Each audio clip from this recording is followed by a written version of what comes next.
El proceso de consolidación de México como una nación independiente lo llevó necesariamente a establecer relaciones políticas y económicas con otros países.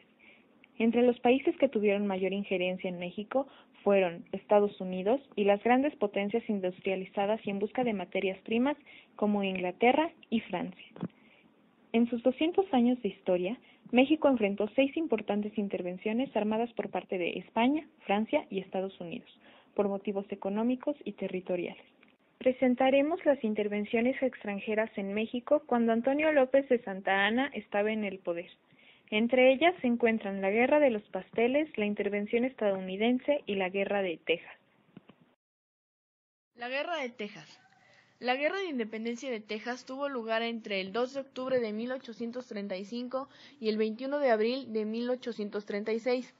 Las partes en conflicto fueron México y la provincia de Texas, perteneciente al estado de Coahuila y Texas. Los problemas entre el gobierno mexicano y los colonos anglosajones en Texas comenzaron con la promulgación de la Constitución Centralista de 1835, conocida como las 7 leyes. Esta nueva legislación, promulgada por el presidente de México, Antonio López de Santa Anna, dejaba sin efecto la antigua Constitución Federal de 1824. Poco tiempo después, surgieron pronunciamientos en varias regiones de la República Federal. La guerra comenzó en Texas el 1 de octubre de 1835, con la batalla de González. Rápidamente las fuerzas tejanas tomaron la bahía y San Antonio Béjar, la actual ciudad de San Antonio, aunque pocos meses después serían derrotados. Después de algunas victorias mexicanas, la guerra terminó inesperadamente con la batalla de San Jacinto, a más de 300 kilómetros de la actual ciudad de Houston. En ese lugar, el general Samuel Houston condujo al ejército tejano a la victoria sobre una parte del ejército mexicano al mando de Santa Anna. El general y presidente fue capturado tras la batalla. Tras la conclusión de la guerra, se formalizó la República de Texas, que fue reconocida por el gobierno mexicano.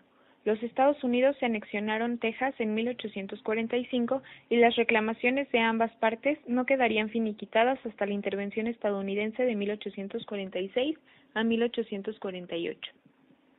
La Guerra de los Pasteles, 1838. La primera intervención francesa en México, también conocida como la Guerra de los Pasteles, fue el primer conflicto bélico entre México y Francia. Tuvo lugar del 16 de abril de 1838 al 9 de marzo de 1839. La consumación de la independencia de México dio inicio a una etapa de continuos pronunciamientos armados, durante los cuales numerosos extranjeros residentes en México reclamaron haber sido víctimas de agravios y daños en sus propiedades. Entre estas reclamaciones se encontraba la del señor Remontel, dueño de un restaurante de Tacubaya, donde algunos oficiales del presidente Santa Anna en 1832 se habían comido unos pasteles sin pagar la cuenta, por lo cual exigía ser indemnizado. Ese fue el motivo a que el pueblo mexicano identificara esta guerra con Francia con el nombre de Guerra de los Pasteles. De Foudis, en un comunicado a su gobierno, le indicaba que había que actuar con energía.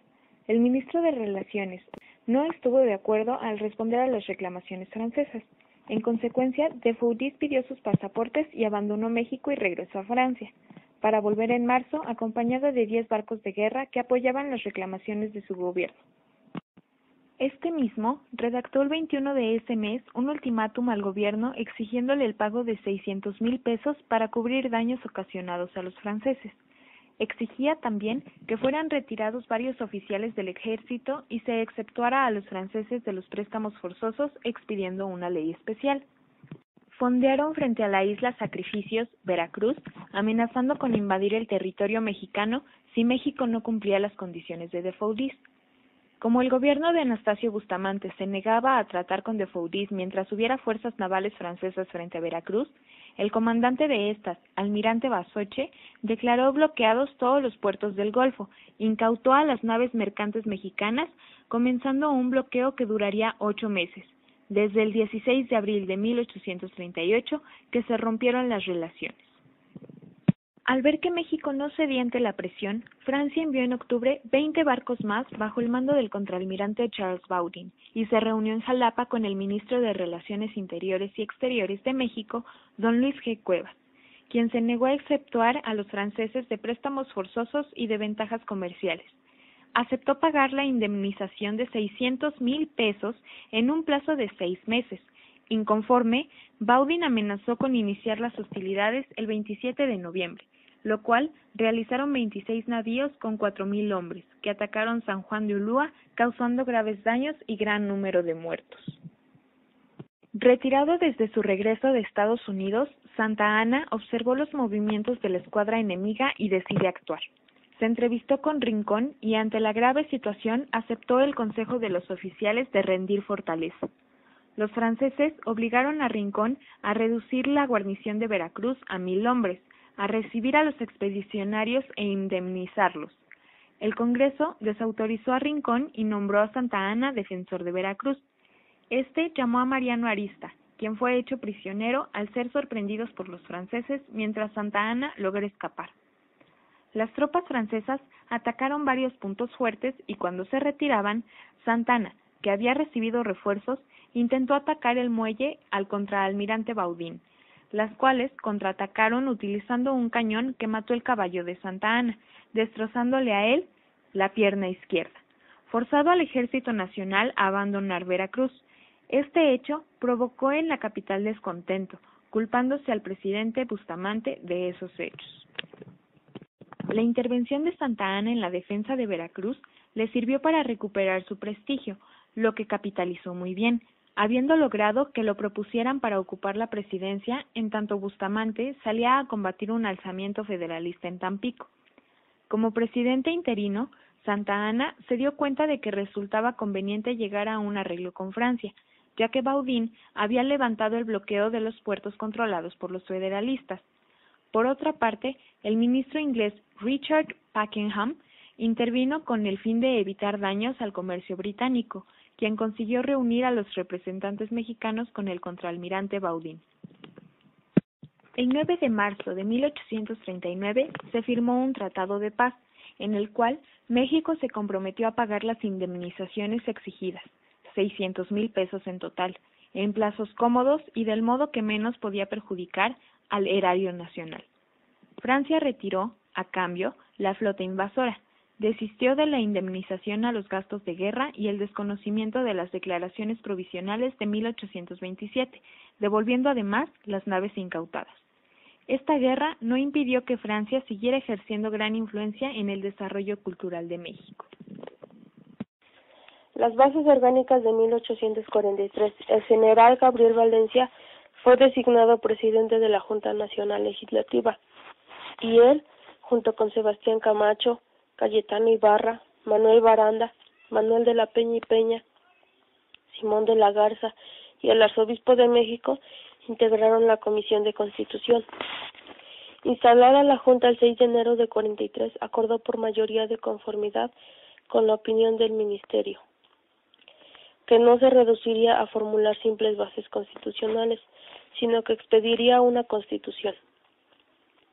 El 8 de abril el proyecto comenzó a ser discutido y sus artículos fueron aprobados, casi siempre por unanimidad. Solamente 3 de ellos fueron aceptados con escaso margen: el que autorizaba el otorgamiento de facultades extraordinarias al Ejecutivo, el que le concedía el derecho de veto y el relativo a la manera de reformar la Constitución. José Fernando Ramírez no logró su intento de atenuar el centralismo de la Carta, por lo que hubo de renunciar como miembro de la Junta. Las bases de organización política de la República Mexicana fueron sancionadas por Santa Anna, quien ya había reasumido la presidencia, el 12 de junio de 43 y publicadas el 14.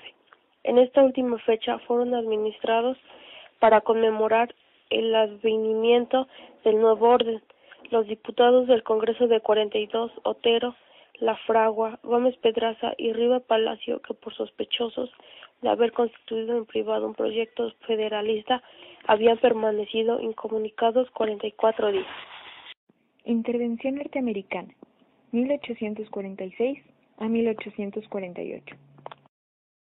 El 11 11 de mayo de 1846, el presidente James Knox, decidido expansionista, declaró la guerra a México bajo el argumento de que tropas mexicanas habían cruzado territorio norteamericano en Texas para atacar a las fuerzas del general Taylor.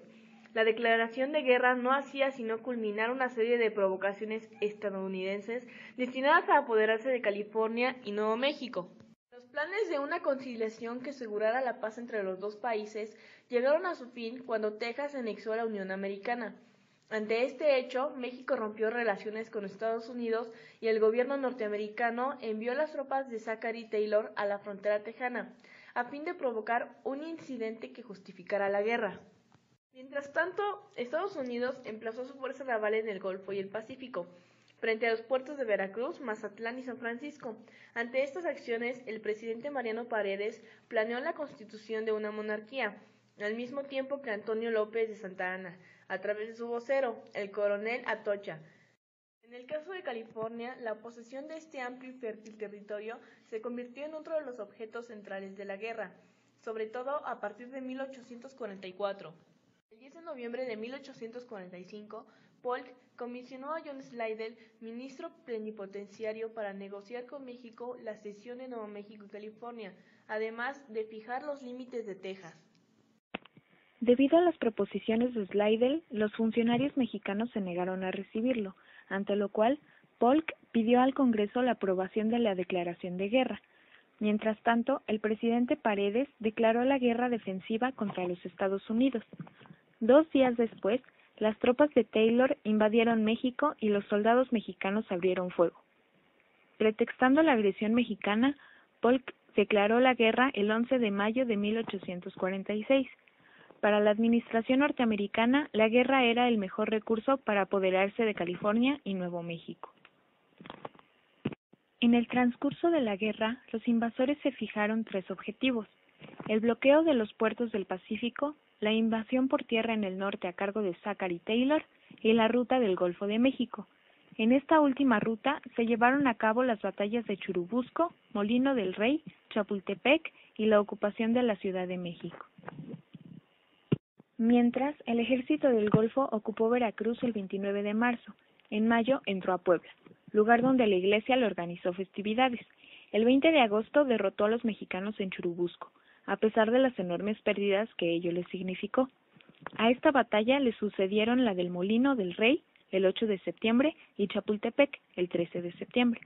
A pesar de la heroica resistencia de los habitantes, los invasores conquistaron la capital el 15 de septiembre de 1847. Al día siguiente, Santa Anna renunció a la presidencia y se formó un nuevo gobierno presidido por Manuel de la Peña y Peña. Ante el retiro del ejército mexicano, la resistencia a los invasores fue asumida con valentía por los ciudadanos. Una vez que los estadounidenses hubieron ocupado la capital, el presidente Polk envió a Nicholas Trist como comisionado de paz a fin de negociar la cesión de los territorios en disputa. Mediante el Tratado de Guadalupe Hidalgo, firmado en febrero de 1848, México fue despojado del 55% de su territorio, es decir, 2.378.540 kilómetros cuadrados, correspondiente a Texas, California y Nuevo México. A cambio, recibió una indemnización de 15 millones de pesos. Después de la batalla por la independencia y tras años de lucha contra el yugo español, México llega por fin a la victoria, a la libertad, sin pensar que después de eso tendrían que reestructurar todo un sistema que tenía estipulado más de 300 años. Ahí fue cuando México comenzó a hacerse vulnerable, puesto que había luchas internas, conservadores y liberales. Había deudas, poca población y, para colmo, los países y reinos extranjeros trataban de aprovecharse de esta vulnerabilidad para someter a México y apoderarse de sus tierras.